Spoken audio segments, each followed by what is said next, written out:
Hello, I'm Roland Moore, and you're listening to The Sirens of Audio.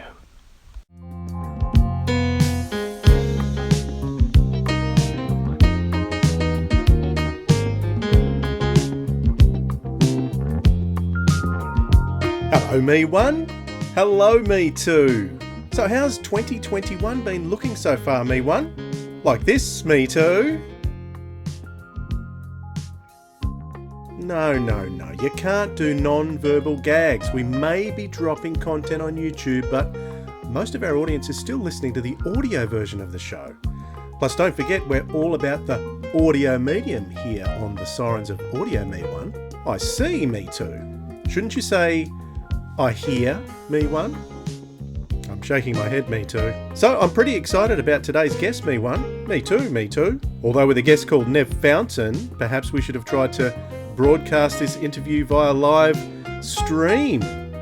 Are we really punning on someone else's last name with a last name like ours, me too? Maybe we should call this episode Two Goons and a Fountain, me one.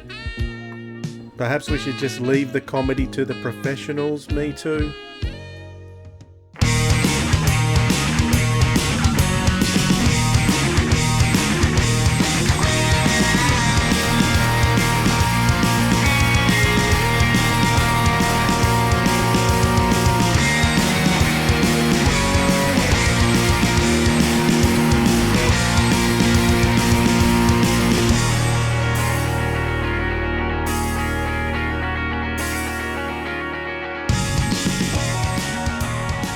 G'day audiophiles, you're listening to The Sirens of Audio, the podcast devoted to Doctor Who and the audio medium.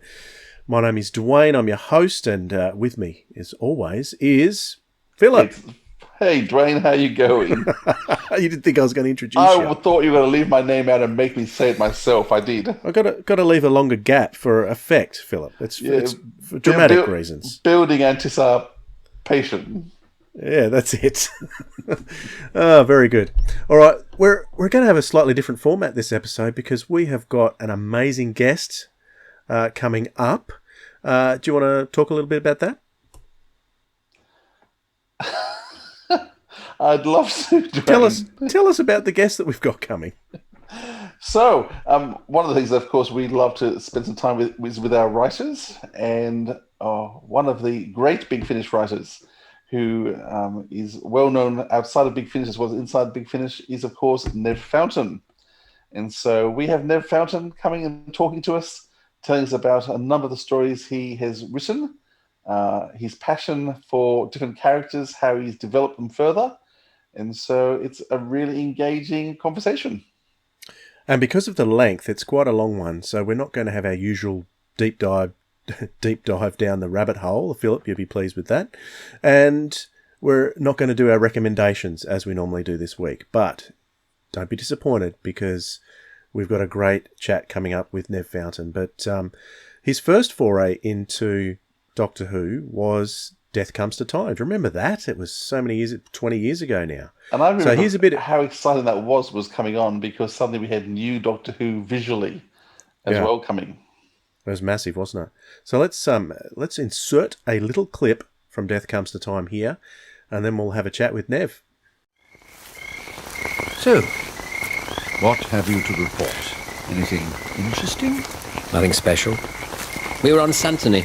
You? I was chasing the tears of St. Lawrence. Quite magnificent. What for? What for? For the spectacle, old boy. Great streams of fire across the heavens. Time was, you were the explorer amongst us. Time was. I had time to explore. Tell me, why all the fireworks and the burning bushes? I mean, couldn't you have summoned me in a more discreet manner? Discreet? Who but you would know it was me? Communications can be intercepted. Besides, I don't think there's anything wrong with the odd bit of excitement. Perhaps. But I think it might have been wise to be less blatant. By the way, where's your assistant? Oh, she wandered off on her own devices a while ago. I was on a planet in Alnilam. Anyway, I prefer travelling on my own. What? But you know the laws. Laws? I was at the signing of the Treaty of Carceli, don't forget. I swallowed insult after insult. I was made to make sacrifices that I couldn't stand to do, but I did it anyway. All the while, I knew I could bend time and gravity to make it better. What use is this talk? I mean, what are you saying? You know it's pointless. Haven't you thought these thoughts and forgotten them yet? We can't live with these ideas. They're not for us. Ah, Doctor, that is an ideal. Do you really think we can live amongst them and detach ourselves completely? No one is immune to emotion. But you know what happened here. And do you remember nothing? Oh, anyway, you didn't bring me here for a philosophical discussion, though. No, my dear Doctor, no. I did not. Why here? And why all the secrecy? 2 Time Lords have died. Violently. Who died? The Saints, Antenor and Valentine. It bothers me. Why? Even Time Lords die. No, it's not that. It's deeper. I sense something unnerving, something terrible is about to happen. And I sense that the taking of the lives of Antenor and Valentine is the herald of a larger pattern. I was hoping you would have some thoughts. What do your dreams tell you? Nothing special. What about you? I see water, wells, cataracts, whirlpools. Whirlpools. What does it mean? I wish I knew, but they feel ominous. And the dream lingers in my thinking long after I wake.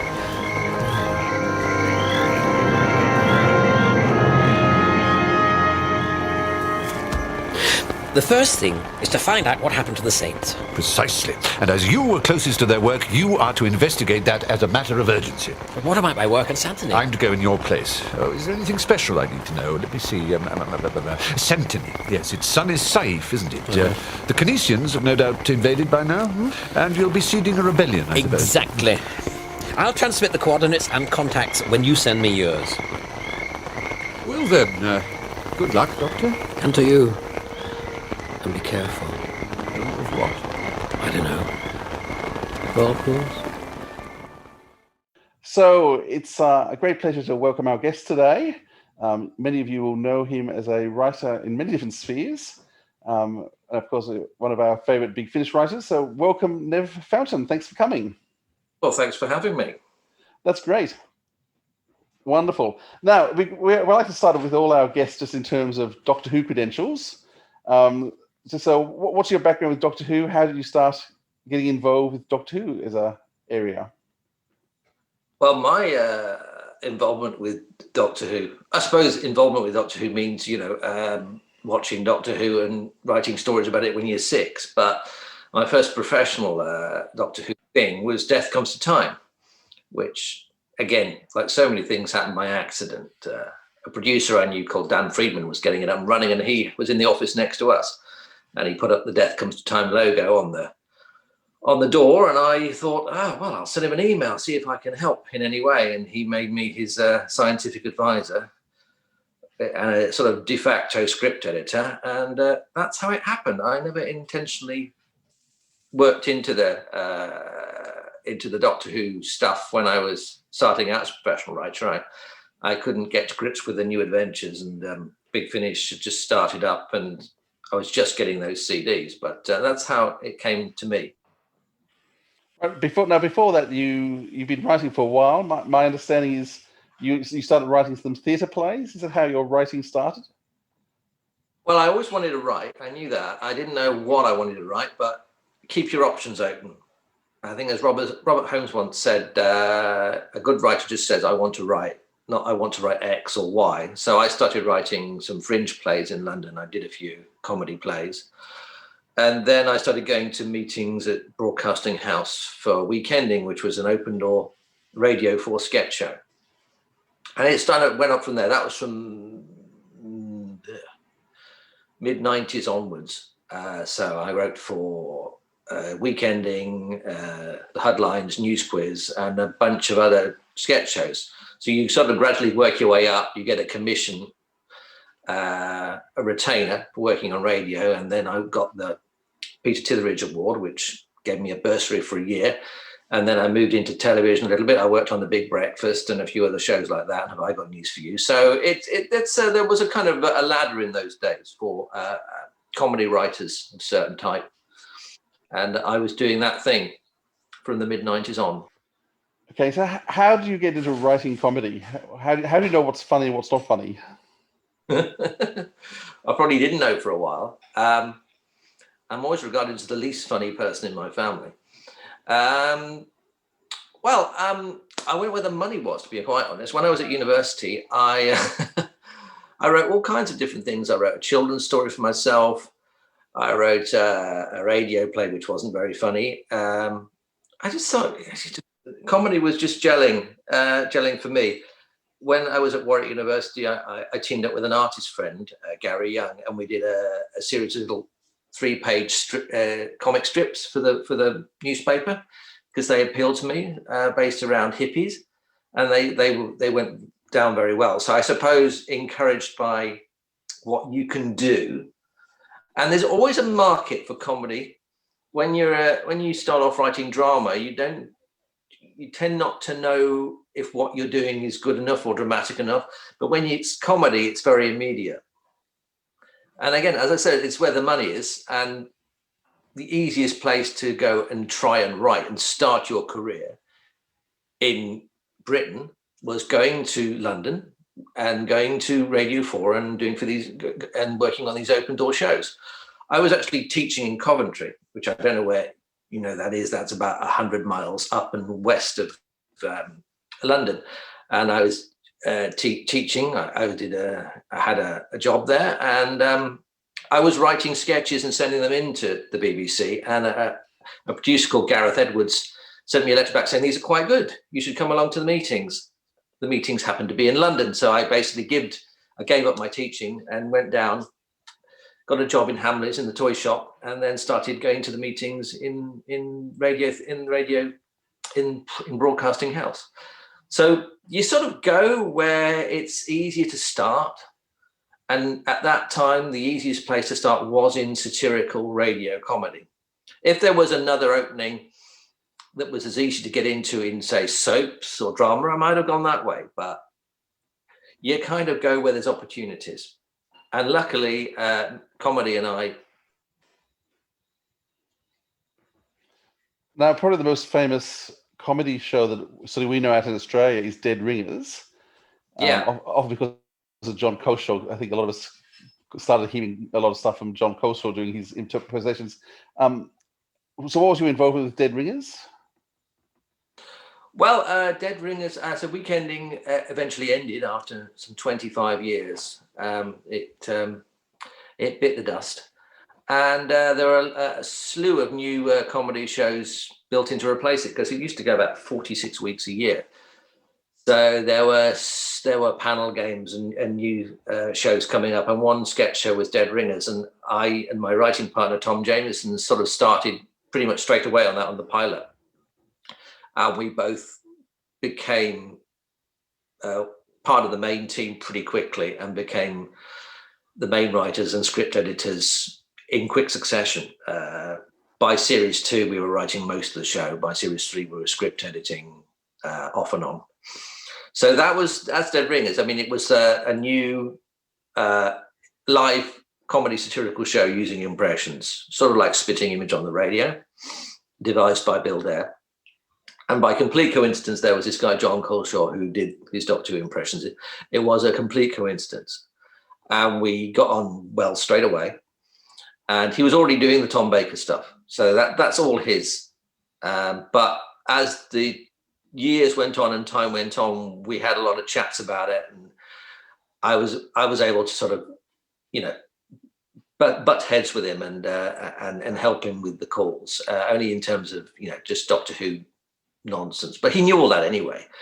I did help in getting the first celebrity phone call with Sylvester McCoy. And because I'd been working with Sylvester on Death Comes to Time, so I had his phone number. But yeah, I mean, the Doctor Who angle on Dead Ringers was completely John, and I was delighted to see it there. And at the minute I heard him do it, I thought, well, this is a guy that I can get on with and work with. And we've been working with each other for 20 odd years now. 20 years. Wow. Now, Death comes to time. Sorry, Dead Ringers started about 2000. Is that right? That's right, yeah. And then Death Comes to Time was about 2001. So, are you often juggling several? As a writer, how many different things are you juggling at once? Well, in those days, in my 20s or nearly 30s, I was doing ridiculous amounts because I was young and stupid. And we were, my writing partner and I, thank God, I mean, I worked on Death Comes to Time on my own, but most of my projects were with my writing partner, Tom Jameson. And we were, being given work from our success on Weekending and other things, and B, we were going for work. We approached Private Eye, and we started working on Private Eye, and then we were writing topical lines on Loose Ends, Ned Sherrin's Loose Ends. And I mean, at one point in the early 2000s, we were doing about 6 shows a week, and we were going into the broadcasting house about 6 o'clock in the morning, working on Loose Ends jokes, then writing Dead Ringers sketches, and then working on another show in the afternoon. I mean, Tom had started on the news quiz, and I joined him on the news quiz, and we were working lots and lots of shows because we were young. I don't think we could do that now, but you know, when the work comes to you, you take it. You never ever say no. I've only ever said no to one job. That was a terrible job, but I was glad I said no to it. But in those days, you never said no. I guess I can't ask what the job was. Dwayne. Oh, I'll tell you. Actually, it was Blind Date. It was a revival of Blind. It was a reboot of Blind Date with Cilla Black. I don't know if you know Blind Date. You know, one bloke or a woman sits there. They ask questions, and 3 people are behind the screen, and they choose the date. And it'd been going for it endless years on ITV, and they were redoing it in a harsher kind of aggressive way, like The Weakest Link. You know, making it more nasty. And Cilla Black was obviously not keen on doing it because we worked on the reboot pilot, but they were going to go ahead with it, and they offered us stupidly bad money for a total commitment for about the next 30 weeks. And I just say, well, we've got all these other things we're doing. We do, you know, we love Dead Ringers. We're doing all these other shows. We can't really commit to this. We don't even know if it's going to work as a reboot. And sure enough, Cilla Black left after 1.5 shows on this new nasty format. So we were very wise to turn it down. I just wanted to ask a question about Death Comes to Time. Along with that series, there are a couple of other sort of animations that were made for BBC I at the time. Do you think those kind of gave the BBC an idea of the continuing interest for Doctor Who? So were they kind of partly responsible for the BBC's interest in starting the new series a few years later? I think they were very responsible for starting the new series. I think there was a kind of a received opinion. In big corporations, received opinion becomes fact, and the received opinion about Doctor Who that it was too complicated to put back on air, that the rights were in a mess, and that was it. It was just too hard to do. And BBCI quietly sorted out the rights, which weren't as complicated as anyone thought. And they started merrily doing these shows, starting with Death Comes to Time. And when Death Comes to Time went out, it got about 1 million hits the second it went on. I think everything crashed. It was a phenomenon. And I think the BBC were quite shocked. But at the other end of this story was Lorraine Heggessey, who was wanting to bring Doctor Who back for some time on BBC. And she was told, oh, it's too complicated. Oh, you know, you've got to eat lots of canapes with 20th Century Fox or Universal, and you've got to make a movie or something. And she was getting a bit impatient because she wanted to remake the big Saturday night lineup, and she thought Doctor Who would be great. And I think she lost her temper. So I heard she lost her temper after seeing about the third BBC I animation to say, well, we're making Doctor Who, but we're doing it on a tiny little platform in an animated form. I really want it, and I'm not going to take no for an answer. That is a very, very vague and unspecific way of saying there's probably lots more to it than I know, and there's probably there are a lot more specifics and details and things like that. But that was my impression, that the BBCI stories basically proved you could do Doctor Who quite easily, and proved that it was popular, even though there was always a will to bring it back in some form. There was never a will just to bury it deep. It's just that the BBC is a huge bureaucracy, and bringing back Doctor Who was a big thing, and it kind of got bogged down in how to do it.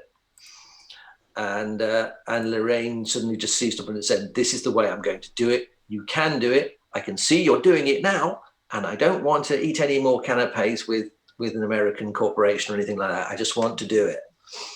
So that's how I perceive it happened from various sources. Could be wrong, but there you go. I think Russell was pitching.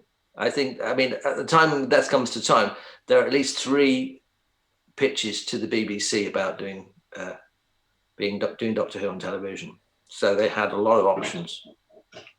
With Russell bringing back the show, though, is that what killed a second season of Death Comes to Time? No, not really, no. Death Comes to Time was originally a radio pilot. The head of radio comedy was a bit of an eccentric, John Pidgeon, and he met another eccentric called Dan Friedman who wanted to do Doctor Who, and they cooked up the idea, let's just do it under the radio comedy umbrella, and let's just make a pilot. At the time, Radio 4 was very much seen as a woman's channel. They'd done all their focus groups and demographics, and science fiction and horror and all those kinds of things were not seen as things to be put on Radio 4. So they turned it down flat. So Dan took his pilot to BBCI. I think Dan would quite like to have moved it on from Death Comes to Time and maybe gone to television with it. But I think BBCI's attitude was, that was Death Comes to Time. Now we're going to have something from Big Finish. And then as you see, they mixed and matched. They did the real time. They did the Sharda. They did Sharda. So I think that was always BBCI's policy, just to have Dan do that story and then just move on to other means of providing Doctor Who on audio or animation. So in 2003, you come to Big Finish for the first time to do Omega. How did you get involved with Big Finish? I was approached by Gary, which was pretty much out of the blue. And I think I pitched an idea to Big Finish, which was just a bit bad, but I forgot about it. And I think Gary had a chat with a few other people who'd got to know me, and they said I was a good type. So he approached me for Omega to see if I wanted to have a go at the 40th anniversary, one of the 40th anniversary shows. And I was thrilled, and I took it straight away because I wanted to do my own Doctor Who. After being stuck with Death Comes to Time for so long, I was keen to write one of my own. Because Death Comes to Time wasn't mine. I could make suggestions, but it wasn't mine. And I was kind of waiting a long time because I'd sent in a suggestion for Omega and I was waiting for it to be okay. But Gary's asking me to pitch for Omega was actually Gary and me saying, you can write the Omega story.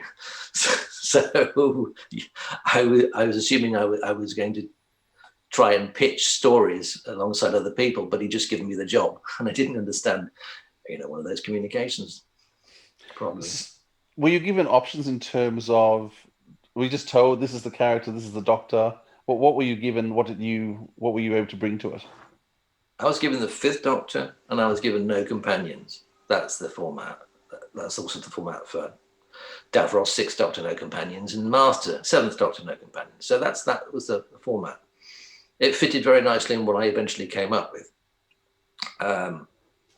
Just like the format for Kingmaker with 5th Doctor and 2 female companions fitted in very nicely.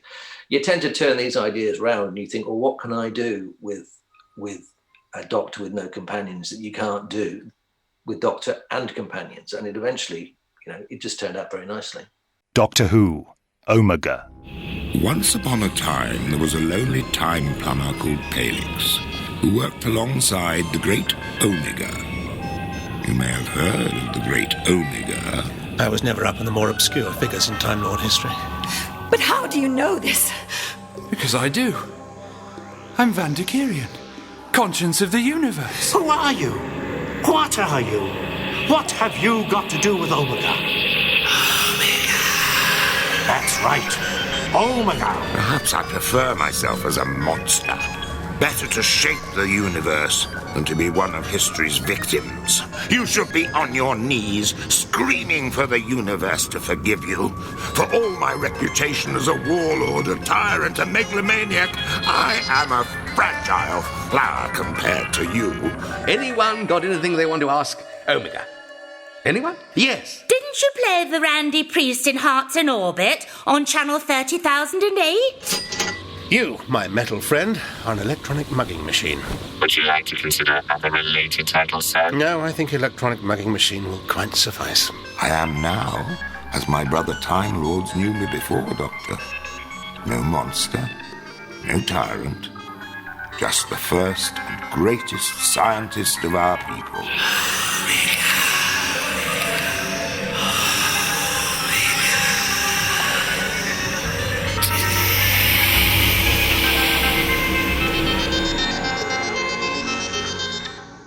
With Omega, I just want to bring something up with that.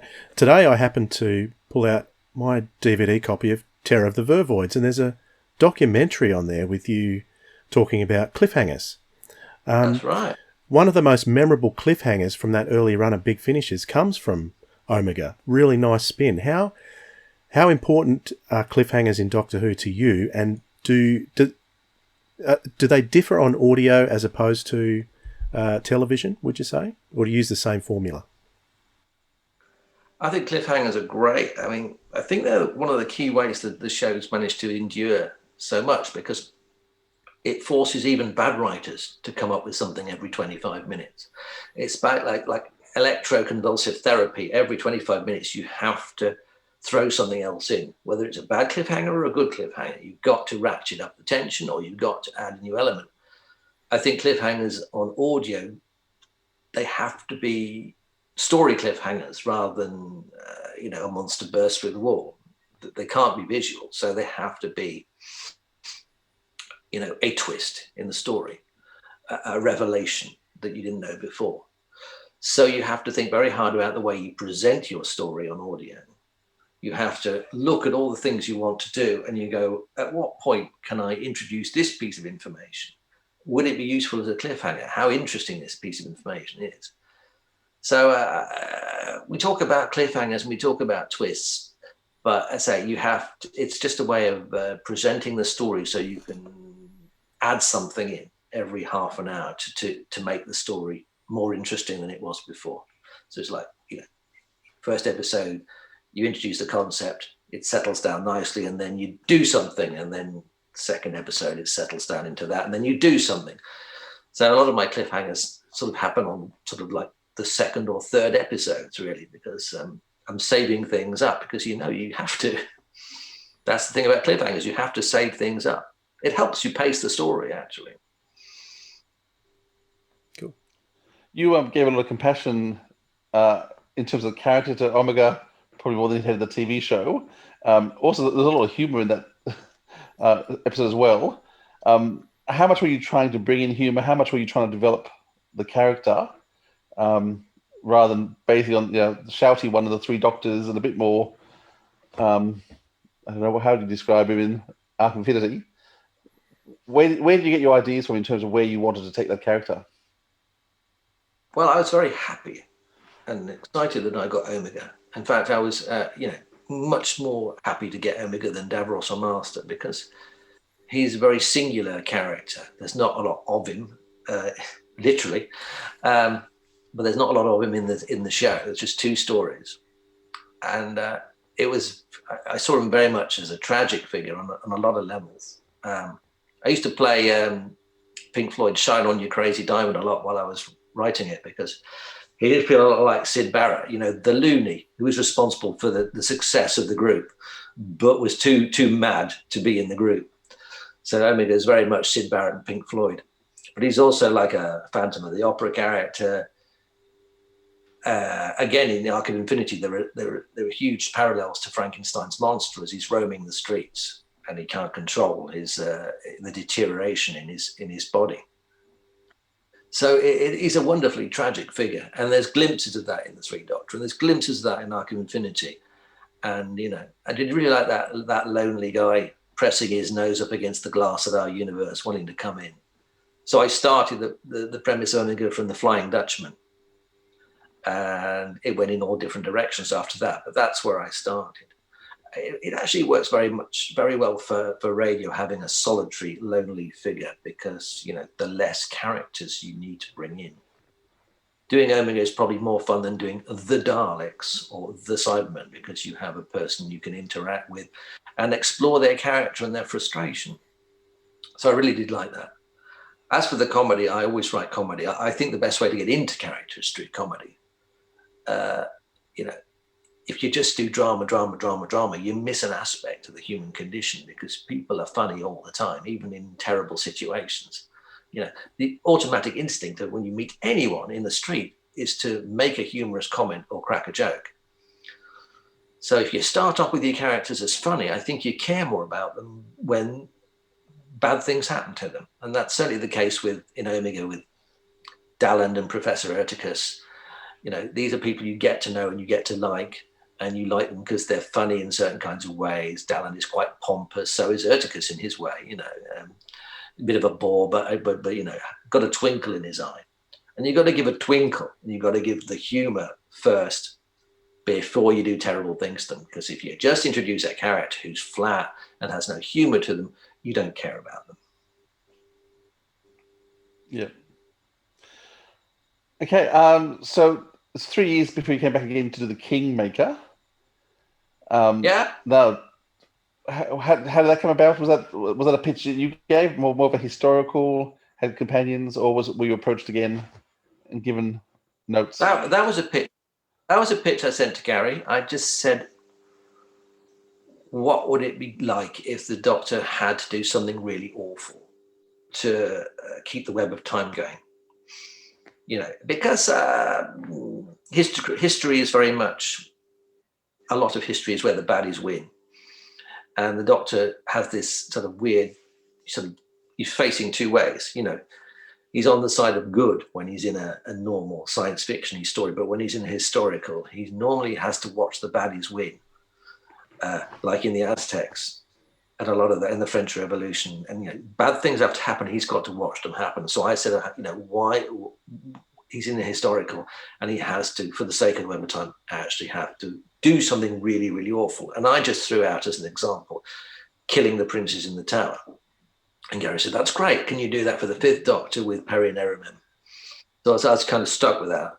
And it took me a long time to actually get the concept of the idea to work. I threw in lots of elements to try and make it work until I finally got a story that I was happy with. I threw in the meddling monk at one point, which Gary said no to, thank God.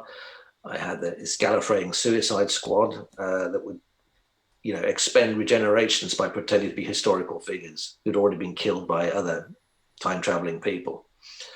So lots and lots of ideas and lots of ways to present the story of Richard III. And again, the revelation of the twists came to me bit by bit, the similarity. Can I do spoilers in this? Yeah, I think that's old enough now to do spoilers.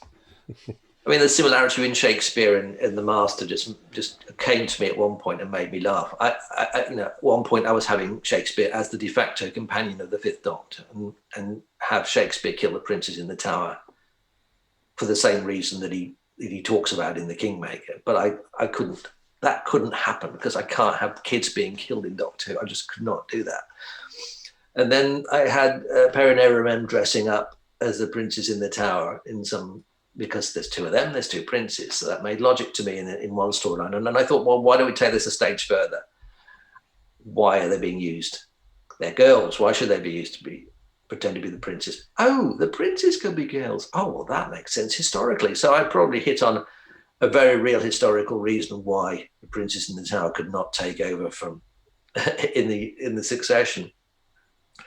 So it's always a question of working on ideas a bit at a time and working through things and, turning the pieces like the key to time until they fit into one perfect square. and just turning the elements around until they all fit together nicely. I mean, it did take a long time to do the Kingmaker. One of the things people say when they hear comedy things like the Kingmaker or Omega, it says, well, the writer obviously had a lot of fun doing it.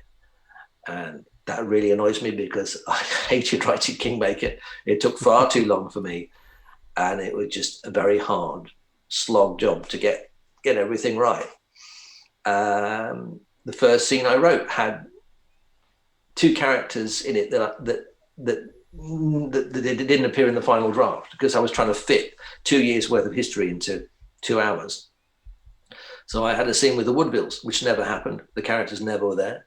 I had too many characters. Thankfully, Gary helped a lot with calling in favors. But, it's such a huge part of history. I actually did one episode. I wrote one whole episode with the Tom Baker narrator, John Colesworth doing the Tom Baker like he was doing a Little Britain sketch, because I was worried about going forwards in time. So I thought I should have a narrator like the guide to actually explain where I am. And I realized it didn't have to because it was written fine. So I took all that out as well.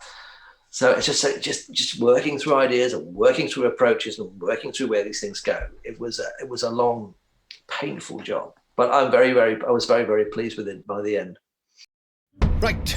It's about 14:85. I'm heading for a little tavern on Fleet Street called the Kingmaker to do a little detective work. Someone once told me it can be a useful place to find out all sorts of stuff. You can't miss it, just head for St. Paul's Cathedral. The old Norman one, not the one with the dome. That's not there yet. I'll meet you there in 3 hours' time, and don't be late. Greetings, Earl Rivers. I greet you in the name of the new king. And greetings to you, Lords Gloucester and Buckingham. Well, what can I say? This is a most lovely surprise. Good evening, sir. I am Susan, and I will be your serving wench for this evening. Would you like to sit in carousing or non-carousing? Ha ha! Less of the Mr. Clary, Doctor. They'll start to think me a gentleman. Don't stand on ceremony, Doctor. Folks call me One-Armed Clary, don't they, boys? Perry, is it a custom of this age for a man to place a hand on your bottom as a form of greeting? Not really, no. Aramem, did you just break that guy's arm? Yes. For your information, sir, this is my traveling machine, my magic cabinet that takes me to places beyond your imagination. So you're a demon, are you? That depends. Do they burn individuals that show sign of devilry in this century? Yes. Well, in that case, I am a wise and benevolent sorcerer. He's some kind of robot. His arms are soft. He seems real from this end. Oh my god, this bit's detachable. He's not real. Sure you're all right? We're fine! We've got to get out of here. There's something nasty and alien happening here. We have to find the doctor. Well, he did come out of this thing, sire, the like of which I have never seen before. And they do say that unusual portents crop up at the time of a coronation. Who says? Well, they do. The ones who do say. You know, they who do say. Well, as long as we're being specific. You think I'm capable of killing a couple of kids? Murdering them in cold blood? Snuffing out a couple of young lives before they'd even begun? Do you know what this means, Perry? It means we're not going to change history. We are history. We're part of it. It's not possible. I think we have solved the mystery. It's us, Perry. It is we who killed the princes in the tower. Sometimes, Aramem, your ability to point out the flaws in my otherwise perfect plans errs on the irritating. Doctor Who, you have transgressed your deadline. Your contract has been violated. No, that's just what I thought you'd say.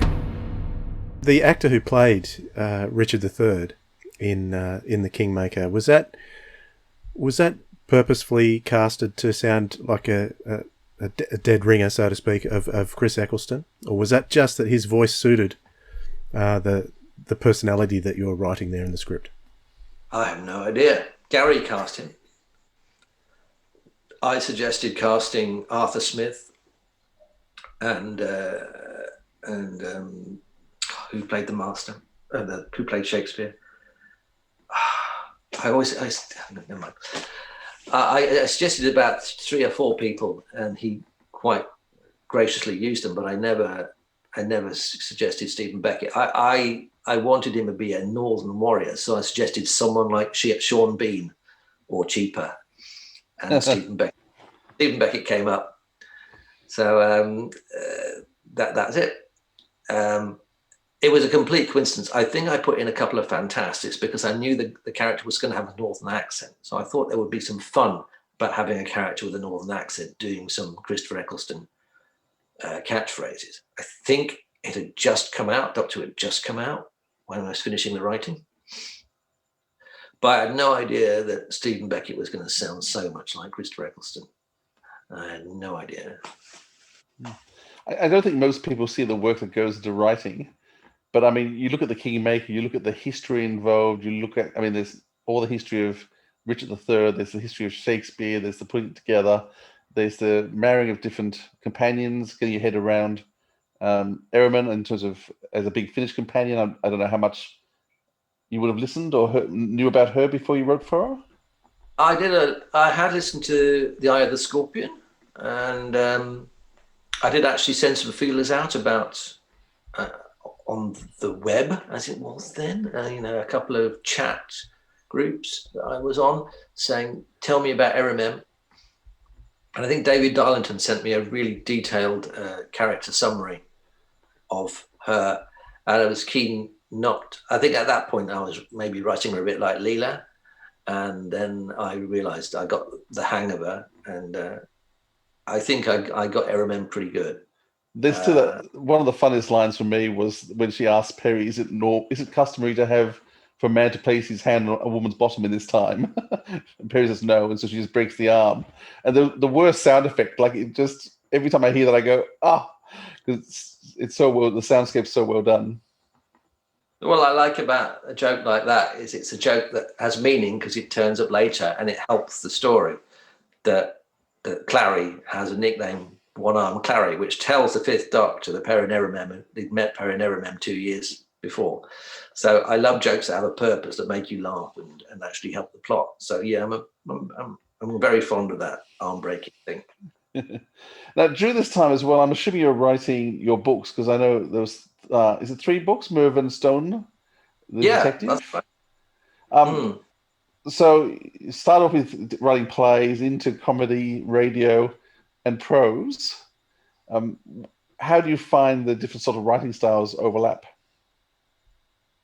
Or not?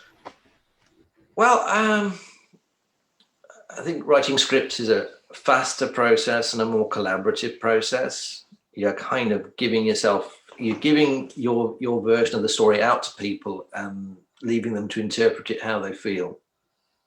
There's much more control in writing a book. I always compare writing a script and writing a book as to drawing a picture in chalks and then painting a picture in oils. Writing a script is much like drawing in chalks. It's faster, it's quicker, the strokes are broader. But writing a book is very much like painting in oils, because you're responsible for every little dab.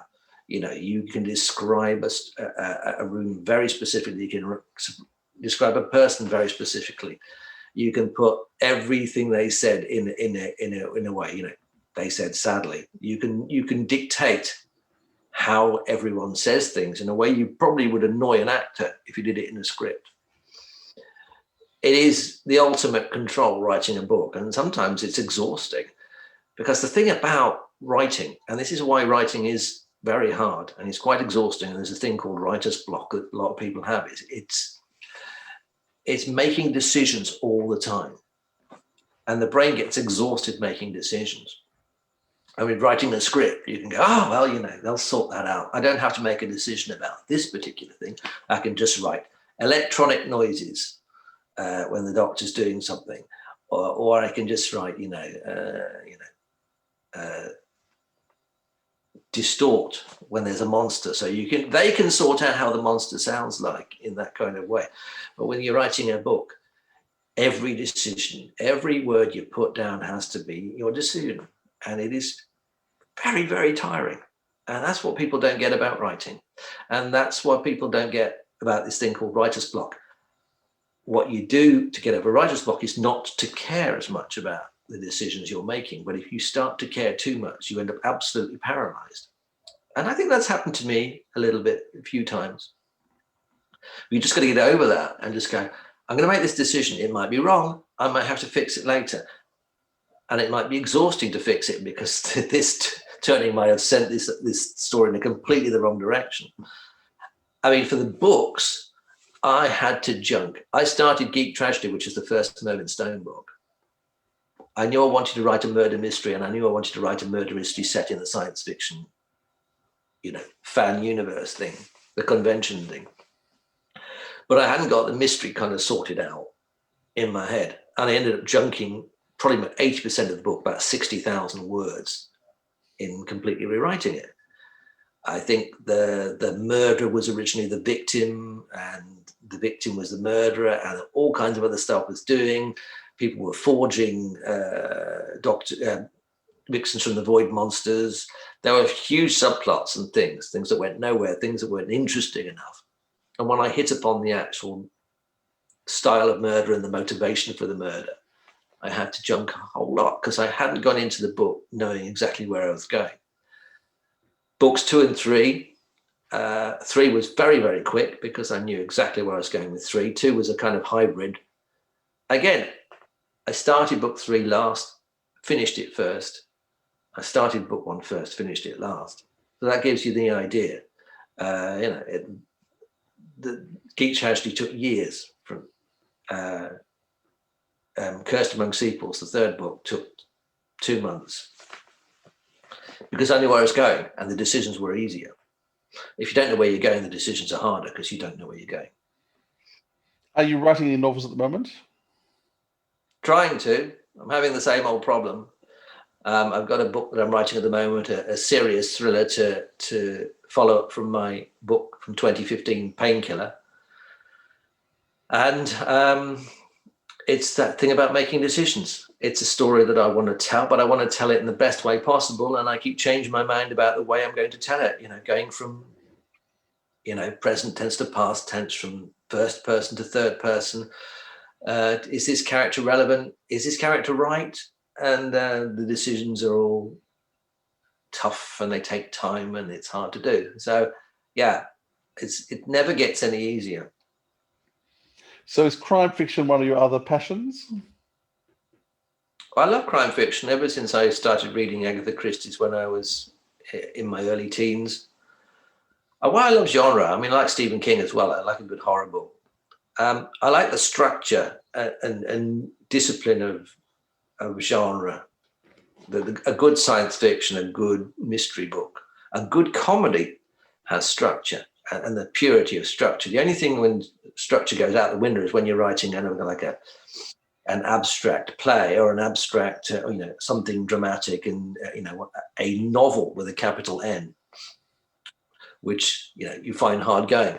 I think why I like genre and why I like mysteries and science fiction and comedies because the structure is so important, and you can't violate certain aspects of those structures. You can do wonderful things with characterization. You can do wonderful things with your imagination. But if the structure is not there, then you're dead. Then it's dead in the water. Stephen King would know. Douglas Adams knew. The structure is very important. Douglas Adams knew comedy structure. He knew science fiction structure. That's probably why he took so long to write his books, because he knows the structure is so damn important. I like that clarity. I like the clarity. I think even when I was a kid and enjoying Doctor Who, I didn't realize it, but I was appreciating the structure of the episodes and the structure of the format. Same reason that I'd like Columbo. The structure of the format is wonderful. The things you can do within that structure are fantastic, but you have such a restriction on you. And it really appeals to me what you can do within the structure. You get a really fabulous Columbo episode, a really good Doctor Who story. It just shows you what you can do within the structure of that particular genre and that particular style of television program. One of my favorite stories that you've written recently, and you destroy the structure in so many ways and break so many rules, is the Missy story of the broken clock. Yeah. Where I mean, which I've listened to that several times because I laugh because it's so funny. But just the way you keep breaking the fourth wall and the way you use radio and voice is quite unique. Was that a hard story that you came to? How did you come up with that nouveau mystery, murder mystery, throwing in time, throwing in radio plays? How did that idea come to you? I'd suggested an idea.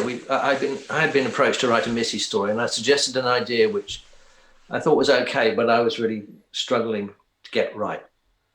So in desperation, I said to Matt Fitton, I don't want to do this idea anymore. I'd like saying an idea. I like to do, because it's difficult to have Missy in a room with anyone. So I like to do, like one of those things they do in American television where they do a true crime episode where they report on an actual story through the medium. So you can actually tell the story. A bit like, I suppose, like Live 34 in Big Finish, like you're telling the story, but through a true crime documentary. And Matt Fitton says, that's great. You can have Missy come in and criticize the way it's being done. And I thought, okay. And I went away and I took that very, very seriously. I said, well, how on earth can that happen? That's just crazy. What are we talking about, Matt? In my head. Unfortunately, I am a huge fan of Pirandello, 6 characters in search of an author, etc., etc. So I do like that fourth wall breaking stuff. I like playing with what you got in the medium. And so a lot of those things come together. I was very comfortable doing it. It didn't take a long time to write. Some of the logic points I was grappling with, but no, it's pretty fun. It felt like it was very much in my comfort zone, doing that kind of thing, being very self-aware. I also remember an old Alan Moore Future Shock about a man trying to invent a time machine and alienating his wife and his child and eventually just drowning himself and then watching his life flash before his eyes and just happy because this time machine finally worked. So I used that element of your life going before your eyes because you're dying in a TARDIS. So yeah, it was very comfortable to me writing that story. It was fun because it felt like the structure, the atmosphere of the story was so bonkers that you could do Missy in it, and you can have her do things. I'd say it's very difficult. You would put someone like Hannibal Lecter in a story, and how do they stop killing people? How do you? Because they're such dangerous characters. So Missy is as playful as the story is, and she just isn't obliged to kill everyone the minute she gets there because she wants something, and she's doing it through the style of this crazy story, and she's enjoying herself because it is crazy. Yeah, it's utterly bonkers, which is good. In terms of knowing Missy, then are you watching the current shows? Had you seen Missy the TV show, or did you just do some research beforehand? Yeah, I watched all the new series. I'm a big fan. I'm fortunate and I'm a big fan of the old series and the new series. I know people get put into camps one or the other, but I'm a huge fan of both Russell T Davies's work and Stephen Moffat's work. So I was watching right the way through. Yeah, I love Missy as a character, and I thought she had a very fitting story arc, as we say, and great admirer of Michelle Gomez. Is that her name? And yes, I think she did. I think she did a wonderful job, and yeah. No, I'd watch them anyway. I didn't have to do any research. I did have to do a bit of research for my River song and go back to Watch a Good Man Goes to War. But I think Missy just came out on the page. Thing is, if you're enjoying an actor doing a part, it's very easy to write for that actor. You don't have to quote their words back to them. You don't have to go back to a Doctor Who story and just regurgitate bits of dialogue. You can write a piece of dialogue and go, yeah, I can see her really enjoying that piece of dialogue and doing that. So you don't have to plagiarize someone. You just have to think of words or phrases or angles that you think that can really enjoy getting their teeth into. And I heard Michelle enjoyed it a lot. So that's good to know. Yeah, I think you're writing for the actor as well as for the character as well. Because you're always right. You write, how would Tom write like saying this line? How would Colin like saying this line? Rather than, oh, let's give Colin that line he said in Twin Dilemma back again, which is like death. So, you can't pastiche. You can only go forward. And you go forward by listening to what they enjoy saying on the original show, the lines that they've really done well and got to grips with. And that's with Michelle Gomez. You can see the bits of business from Stephen's work that she really got her teeth into. And you go, oh, yeah, I can see the kind of actress she wants, or actor she wants. She is. So it's a lot of fun to write. Yeah. Earlier we've reviewed our favourite stories and what happened last year, Big Finish. And during that review, I was saying that for me, one of the great highlights of last year was actually the Sixth Doctor and Perry collection, and your story, particularly the conflict theory story, which I just thought was brilliant in terms of Freud and psychology, and once again, all that knowledge you brought and made it so accessible, funny, but then terrifying. Was that another story that took a lot of work to put together in terms of prior knowledge and research, or did that just come together again? Actually, the voices, the Sixth Doctor and Perry, are the voices you seem to really resonate with. How did that come together? I've said on many occasions why I like them. I like the fact that the older Perry is more self-sufficient, and the Sixth Doctor has always seemed a bit flaky to me, and less able to deal with things. Which is probably what the aim was for, because that's what Nathan Turner said for the Fifth Doctor, and that kind of thing continued with the Sixth Doctor. So they feel a bit Tracy and Hepburn, they feel like equals in lots of ways. Obviously they're not, but they feel like a very, very modern doctor-companion relationship from the 21st century. If you allow them to do the things that the production team was trying to do with them from the start. Perry was always meant to be more self-assured and more into going places than, say, Tegan. When she's complaining, she's always about not going to interesting enough places. She is meant to be the committed companion to going to places. There's never an issue about wanting to go back to here or going back to there, or finding a nest, or finding a home world to settle on. There's never any hint of that. So I do enjoy writing for them, because they basically just hurl themselves into danger, a pair of them. Conflict theory was, I was trying to find a story that worked with Scott for the Sixth Doctor and Perry. I'd suggested bringing the older Perry back with the Sixth Doctor, because I just thought people were always asking Nicola, where is the older Doctor and Perry going? And I was probably around a lot when she was getting asked that. So I said to Big Finish, are we going to do anything with this? And they said, oh, yeah. We'll do a box set. And we discussed a lot about direction to go. And I put a lot of pins in the wall, and they all fell out.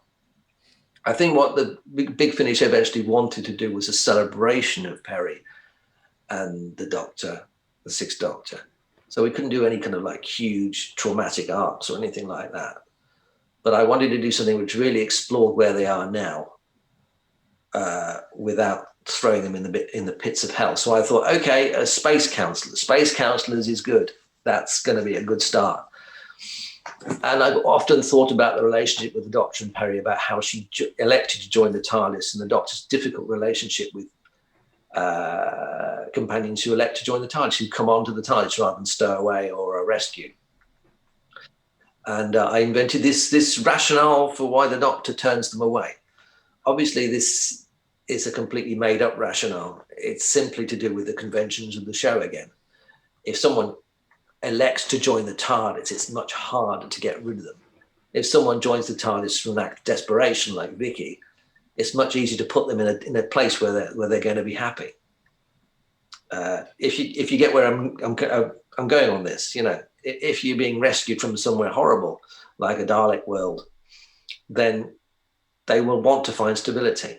But if it's like Sarah Jane, who's just happily joining the TARDIS, how do you get rid of them? Or Rose? You put them in another dimension, you wipe their mind, you basically kick them out of the TARDIS. And I said, well, that's the convention. But how does that work psychologically? How can we put a psychology on top of that? does the doctor feel guilt that he's allowing this person to voluntarily travel with him? So I know, all these things are in my head anyway. So it's nice to put them down within a framework of doing robo-Freuds. So again, that was another quite easy one to write. I enjoyed writing that. Once I'd hit on robot Sigmund Freud's and the Doctor and Perry sorting themselves out, it's great fun to write about a relationship in a different sense. So it was almost like a relationship counselor, like they were, in marriage counseling, to keep them going as a couple. So that's fun. That's fun. That just takes the relationship in a different area, one story. So all those things appealed to me. So it was quite easy to write. Sorry. All these things are quite... I've told you about the other one that's easy to write. Yeah, it's I guess exploring them psychologically, you were taking us down a path where we were believing what the doctors were saying. It's very easy, and then of course you turn the whole thing on its head along the way in terms of, it was I don't know what the technique was you'd call it, but in terms of you helped us believe we were going in a particular direction, and this psychological analysis, and we were taking all this quite seriously. And then in the end, of course, that wasn't what was going on at all. It was a total reversal of the professional standard. I do it a lot. I mean, I like putting the Doctor out of his comfort zone. And I like the Doctor doing things you wouldn't expect him to do. One of the reasons I like Twin Dilemma so much is the Doctor deciding to become a hermit, because that's something he doesn't normally do. And in Omega, he goes on holiday. In Kingmaker, he basically starts researching a book. I like these things when he does things which are not Doctor Who-ish. And going to a relationship counselor is not very Doctor Who-y.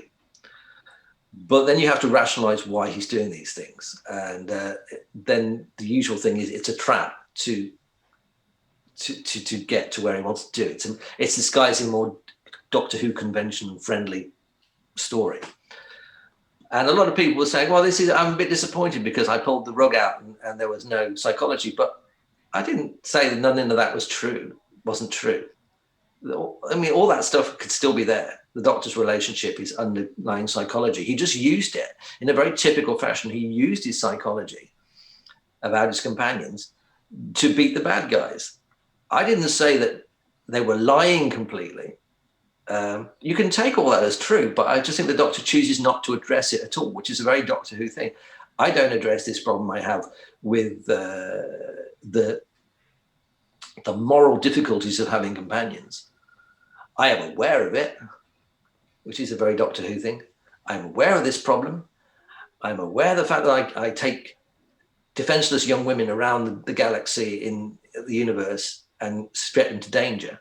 I'm aware of the double standards in either taking companions with me or rescuing people from dreadful situations. I'm aware of all that, but I choose not to address it because I'm the Doctor, but I will use it. I will use it to beat some robotic Sigmund Freuds. I think that's very Doctor Who. I think you can choose to believe whatever is said in that Freud, those Freud analyses. The fact that the Doctor and Perry don't address it doesn't mean to say that didn't happen. Coming soon from Big Finish Productions, Doctor Who, The Companion Chronicles, Perry and the Piscon Paradox. Hi, I'm Perry. Hi. I'm Dr. Purple Gilliam Brown. I'm a first-year botany student at Cal State. I'm 40-several years old. I travel with my friend, the Doctor, and I'm currently resting between my 3rd and 4th marriage and my 91st and 92nd diet. But here's the twist. We left the TARDIS. The Doctor was holding a small black device like a TV remote, pointing at Santa Monica Bay, and the device chirped. Alien technology. That must be him. Come on, Perry. The game's afoot. Something walked over my grave. I turned and saw a woman looking at me from across the street, but I'm sure my mind is playing tricks. The girl I see looks far too young to be me. My God! What was I wearing? I can't help myself. I just have to meet her. I am Major Zorn of the Piscon Law Enforcement Squad. Where is Zal? I rushed around the back of the deli counter and ran out. I ran, wobbling in my unsuitable shoes. My God, I thought. I'm being hunted down by fish. How heroic. How stupid. Something happened here, Perry. Something that gave you 2 futures. Subscribers get more at bigfinish.com.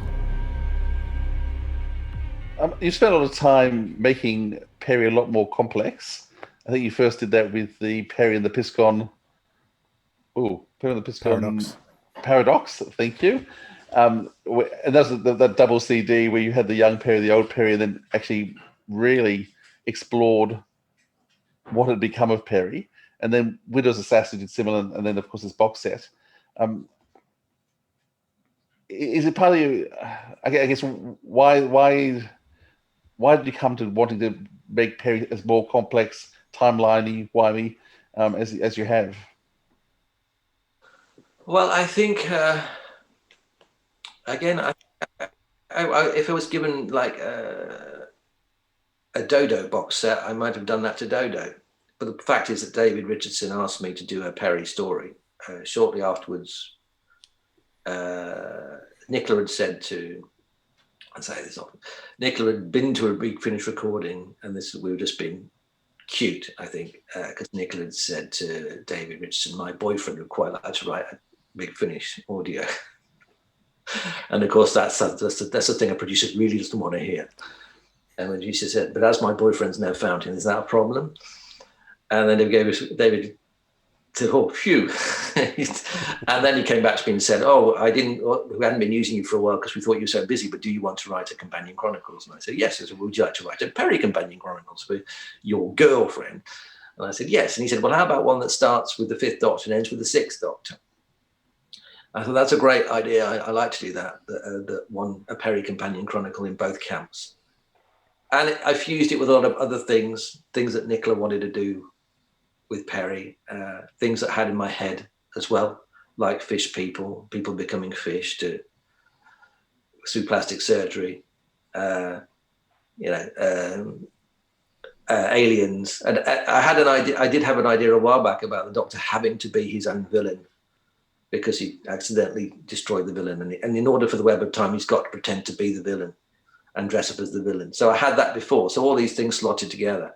The psychology came out of it because writing a Companion Chronicle is a very intimate process. And if you don't have a cast of characters and lots of events and things happening as you do in a full cast, then what is there but psychology to do? And I'd accidentally given myself a double disc story. They hadn't planned on it being a double disc story.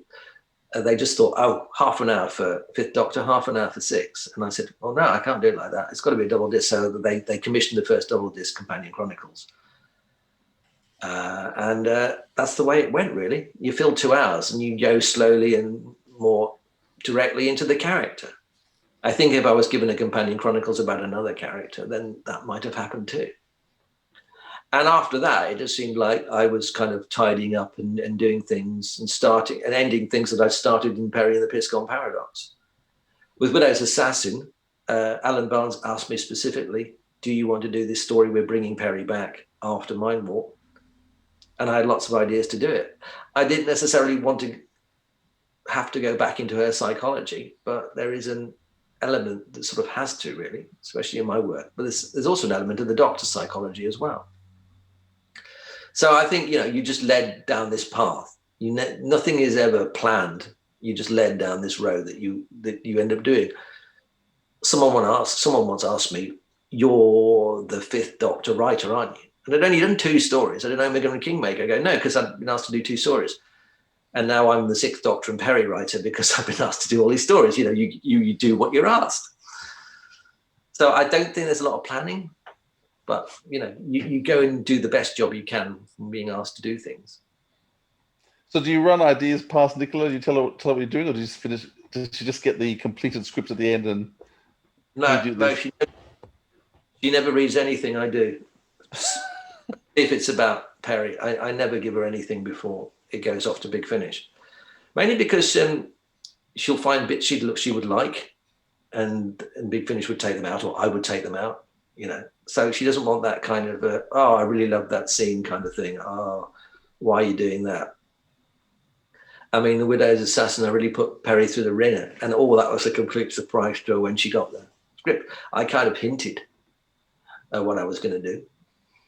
And I think it's always better to just verbally say, I'm thinking of doing this to Perry just to see her reaction. But no, she doesn't read a word of the scripts before they go anywhere. Maybe with Perry and the Piscon Paradox, because that was such a big ask to do the performance. I might have sent her my version just before Big Finish sent her theirs. But that was just because it's her talking for 2 hours solid, and no one wants to go in cold like that. So maybe I gave her a bit more of an idea, but not during the process of writing. Never during the process of writing. Well, she really shows all her acting muscles in the Perry and the Piscon Paradox. She's brilliant, isn't she? It's an amazing work. I mean, when I was 15 and I first saw her in Planet of Fire, I thought this was a fantastic introduction for a companion. This was a person who was really making a mark on the show from the absolute get-go. I don't think I was as impressed with an introduction to a companion since, I don't know, Sarah Jane or Leela. She really does give it her all.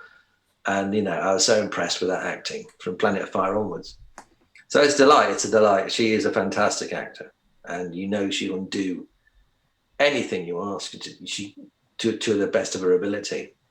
And you know you can give her these things and do them, like that last speech in Perry in Piscon Paradox, where she's screaming at her other self. You know she's going to do a damn good job at it. You know she's going to do it really well and take it seriously. And, you know, do a fantastic job. Yeah, the emotion was huge. Dwayne, anything else? I was waiting for you to ask about Blood on Santa's Claw, Philip. I wasn't sure I was going to talk about everything. I actually I listened to Blood on Santa's Claws again today, which I remember when the first time I listened to. Now, once again, I'm not sure about spoilers, and so I'm not sure whether we should be putting this on or not. Just in terms of the fact that, I listened to it thinking it was 4 different stories by 4 different writers, and then at the end came to realize the fact that actually no, you'd written the whole work. And then I worked out the pseudonyms and the names you gave the other writers, who've never written for Big Finish again, strangely enough. Yeah. Why did you decide to do a story in that? To trick us. Why that choice?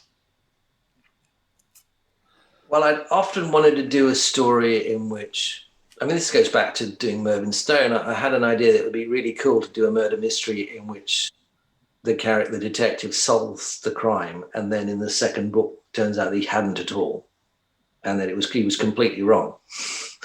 So I like the idea of the Doctor solving a story as he does, you know, beating the bad guy, but in fact, by winning, he's actually losing, and doing something which has an impact in another direction. I think it's kind of unintended consequences, like in Omega, the Doctor accidentally kills the Scintillans, and the Sixth Doctor in Blood on Santa's Claw does a great thing. He releases the little animals and he closes down the what's it called?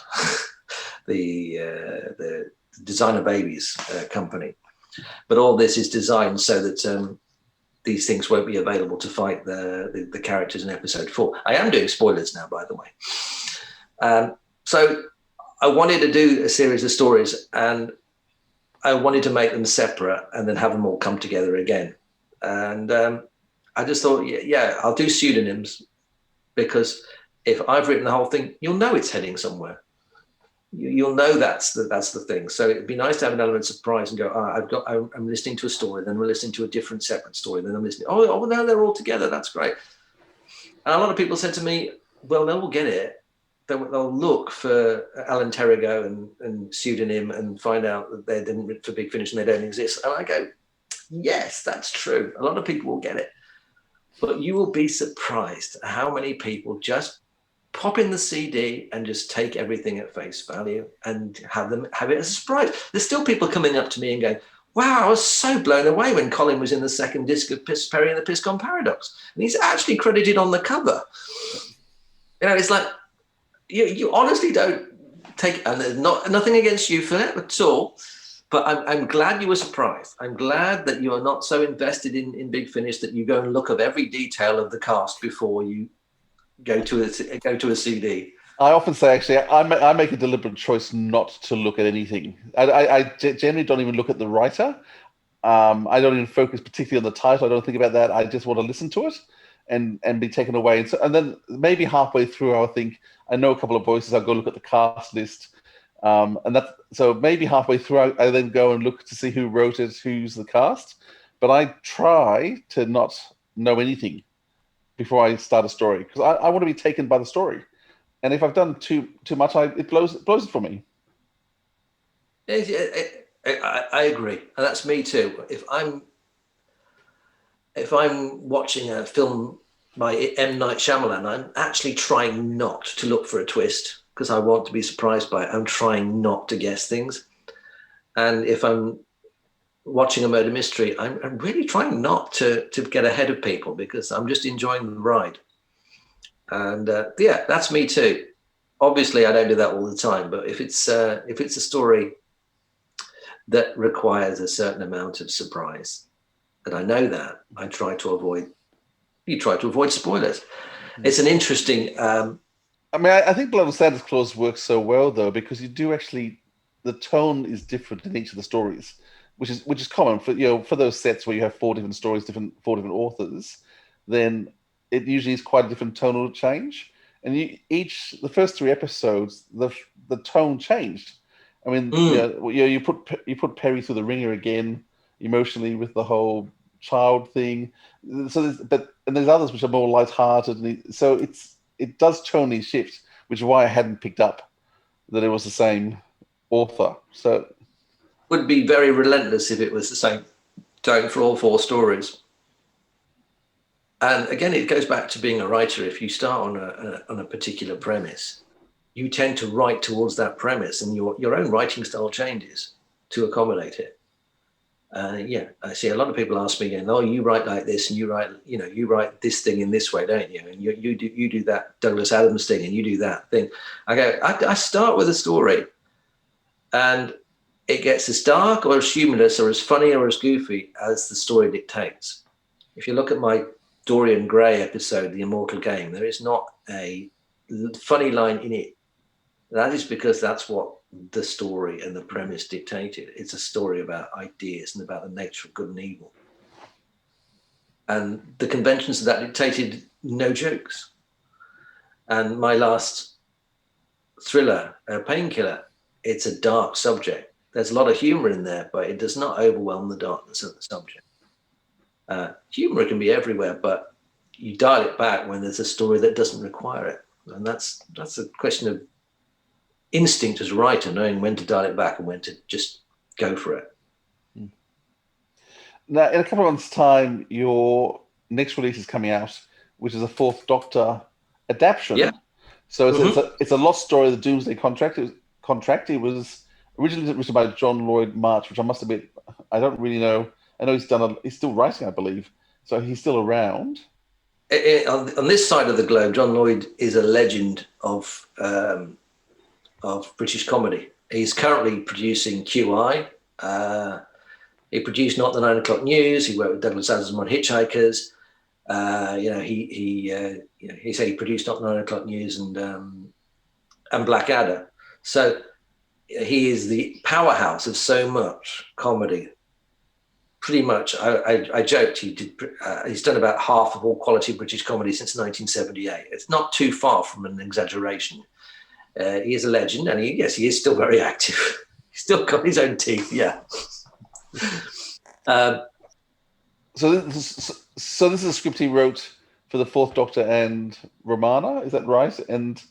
But was he approached to rework on it, or he was just too busy? How did you end up adapting a story from someone else? I say it's a bit of a long story, and I'm quite vague on the details. But at some point in this story, Nicola was asked to contact John Lloyd because John Lloyd produced Blackadder, and Nicola was in Blackadder. She was cast in Blackadder's Christmas Carol. And she didn't want to do that because she just felt odd asking a favor after so many years. And I said, well, I'm a radio comedy guy, and John's a radio comedy guy, and he hopefully knows me because I certainly know him. So I sent him an email saying, hey, I'm this person, and you remember the Doomsday Contract? They want to adapt it. And John was so gracious. He knew exactly who I was. And he said, that sounds like a delightful thing. I took him through the options. And he was very much into doing it. And he looked at it and he said, I really can't. I don't know where to start. It's that decision process as well. You know, he's provided with so much information from these 2 drafts. He doesn't even know, how to start willowing down, making those decisions. He said, can you do it instead of me? And that's basically how it happened. I took over from John and took over his 2 drafts and adapted his script. So how much was there? Was actually a whole script written, or was it just more ideas? I misspoke. There are 2 very detailed drafts, storyline drafts. I said one is absolutely bonkers, and the second one is slightly less bonkers. They've been through two storyline drafts with Douglas. Douglas's handwritten notes are in all over the first draft. Wow. Yeah. Little suggestions like making one of the parties in this story to have a green angle, a conservation angle, which John duly did in his second draft. So there's lots of suggestions, and there's really full-blooded discussion on the page about where this is going. And then I think John started on Not the 9 O'Clock News and left it in the drawer because he suddenly committed to producing a piece of comedy history. So that's how it stopped. And I think Graham Williams was up for giving it to another writer to try and develop. I think Alan Pryor, but nothing. I don't think he wrote anything. But I'm quite staggered because it is a completely bonkers idea how much they were willing to go with it. And it's a great idea, but it is so Hitchhikers in its style, and it's so oddball, which is brilliant.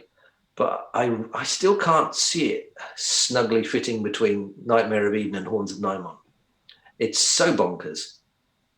I reckon there will be a very long process to whittle it down to something that you could see in Studio TC8 for £8. There'll be a very long process to whittle it down and make it less ambitious and less ambitious. And every draft make it less ambitious because it's so ambitious. But you look at Douglas Adams' scripts at the same time, Pirate Planet or Sharda, and they're unbelievably ambitious too. You're right. Douglas was always an ambitious writer. You're probably right. It probably would fit quite nicely between Horns of Nimon and Sharda. Yeah. There's probably no other time in the entire production history it could have been done, except with Douglas Adams as the script editor and Williams as the producer. No one else would have touched it. But the fact that they got that far shows that they were prepared to try bonkers ideas. Well, so Douglas and John Lloyd were very much co-writers at that time. They were sharing a flat. They were working on stuff together. John Lloyd co-wrote bits of Hitchhikers. He produced Hitchhikers. So the style, we say, you can say the style is very Douglas Adams, but it could equally say that the style is very John Lloyd. Because the style comes out of the relationship between the 2 men. I'm not taking any away from Douglas at all. But you can't really see where an idea starts and an idea finishes in certain ways. Douglas is a genius, but John Lloyd had that house style too, and it doesn't belong to Douglas. And they were very much of the same mind when they were putting stuff together. This proposal was very based on a novel that John Lloyd was writing called Gygax. I've not seen any of the drafts of it, but it's his style too. As you can see from the bits he wrote, I think episodes 5 and 6 of the first series of Hitchhikers, chunks of that were John Lloyd, even though I think probably for copyright reasons, Douglas took them out and replaced them with the disaster area stuff for the TV series. I don't know, maybe just Douglas wanted to put more of his stamp on the series when it came to telly. and rework that to his satisfaction. But yeah, I mean, say John Lloyd wrote a lot of a bit of Hitchhikers. They were of the same mind in a lot of ways. You can see that in their book, The Meaning of Life, they have that same kooky, left field attitude towards writing, intelligent, but even in the Python mold as well, very much in the Monty Python style. It does come out of that very much, that intelligent, literate, college-educated, they used to call it university undergrad humor, that comes out of Python. And John had it and Douglas had it. I think it's a mistake to just say it's Douglas Adams, because he was the most, it's like being the most important writer in a movement, like Byron was the most important romantic, but let's not forget Keats and all the others writing in that genre. Yet Douglas was the most important writing humorous science fiction style stuff, intelligent, undergraduate humor, as they call it, but it's more graduate humor. But John was doing it too, and this is all John's work. Do you know whether was this recorded before lockdown? On the cusp. The first, I was with them just before. The Tom Baker sessions were done in Tunbridge Wells before lockdown. And you were there? I was there for one day, yeah. And I was busy the second day, but I was very happy to go in for the first day. Lala's bits were done on the other side of the world, and I think that might have been after lockdown. I can't say for certain. I think they were. I think there was a little documentary Big Finish did about it, about having to sort it out post-lockdown. People in their little polystyrene rooms doing their lines into the cellar. Yeah, so 2/3 of it was recorded before lockdown and 1/3 after, I think. What's it like as a writer going and watching your words being performed? It was an interesting experience to see how a writer works. How a performer works, because every performer works in a slightly different way. I think I went in well insured, because it's a humorous story. It's done in the style, broadly in the milieu of a writer, Douglas Adams, that Tom admired. And I gave him a lot of good lines. I think Tom can get very bored with lines. He likes to make everything better. So if you give him a functional line like, shut that door, or, we've got to stop them, he'll want to do something more interesting. It's a bit like Pat Troughton, who's always improvising around the lines and trying to make them more interesting, which can get a bit nerve-wracking in the studio. But luckily for me, and luckily for this type of story, almost every line he had, he seemed to be enjoying. So I was quite fortunate. But it's nice to see any actor work on your scripts. I mean, I love to hear the intonations of Colin when I'm writing a Sixth Doctor script, because I know that he'll approach it in this way. So I'm writing this line and I can hear it so easily in his head. And like with Nicola, I can hear the line in the head, and it's so nice to hear them do it and maybe do something a little unexpected. But most of the time, it's a very rewarding process. It's like writing for Dead Ringers for 20 years. When you're writing a sketch and you know how the actors are going to approach it with their impressions and do it, they're going to do it really well. And you're giving them stuff that they're going to enjoy doing. And that's a very satisfying part of working, of writing, that you're giving them what they like and they want, and they will do the best of their abilities. They'll do it to the best of their abilities. And Tom was great in the studio. He was good. He had that bonkers element to him, but it's a bonkersness out of wanting every line to be as good as it possibly can, and making lots and lots of suggestions. Some of them were bonkers, but some of them were really good suggestions. And that's really good. That's really good. Yeah, I'm really looking forward to it. I think anything that Tom does is usually magic. It'll be fun. Well, I was very pleased with the script. I'm very pleased with it's an interesting process to boil down such a mad, expansive, creative work like the Doomsday Contract down to 4 25-minute episodes. And I'm very pleased with what I've done. You should be pleased as a writer with what you've done because you spend so much time on it, on writing. As an actor, you can go in and finish a job in an hour, but a writer, that never really happens. So you should be happy with your work and you should listen to it and enjoy it because that's your work and you spend a lot of time doing it to the best of your abilities. I don't have any time for writers to go, oh, I just write it and then I finish it. I can't bear to read what I've done. Why? Why are you a writer then? You should really enjoy what you do. I agree. You should relish re-listening until you get bored of re-listening to it, of performers doing your lines and doing your lines that you think you've written really well. You should enjoy it. If So it's what's rubbish, now? don't. Go on. What's your aim now? What's your dream? What are you wanting to do in the next little while? Carry on working. I've got one can't be too specific, but I have a couple of big finishes sort of noodling around in the works. Can't say anything more than that. Things are always happening on the big finish front. Carrying on with Private Eye at the moment. I have a few projects that I'm interested in doing. My second novel is carrying on. Hopefully, I'm going to use lockdown to get a few things finished. Getting things finished is the hardest thing for a writer to do, and I'm normally very good at that, even if it takes a decade.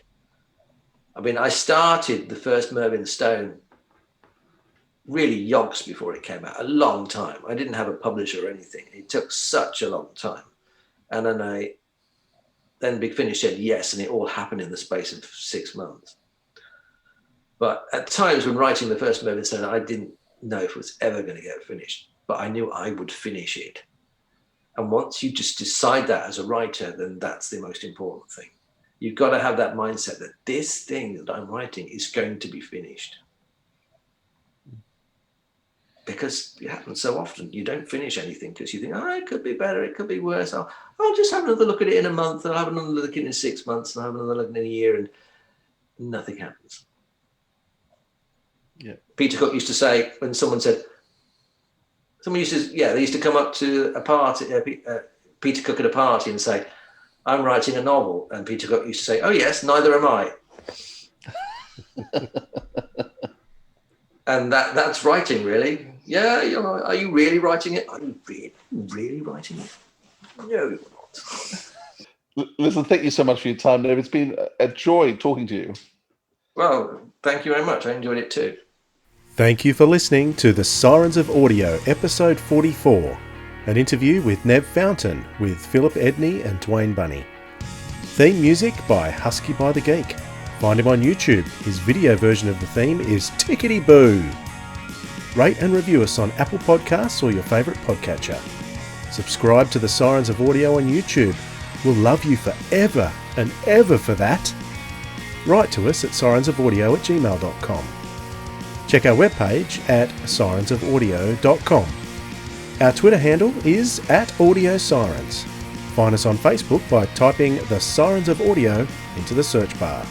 And if you want to find out what a hunchback Ninth Doctor and a grumpy middle-aged Perry sound like, keep listening to Audio Drama, because Audio Drama rocks!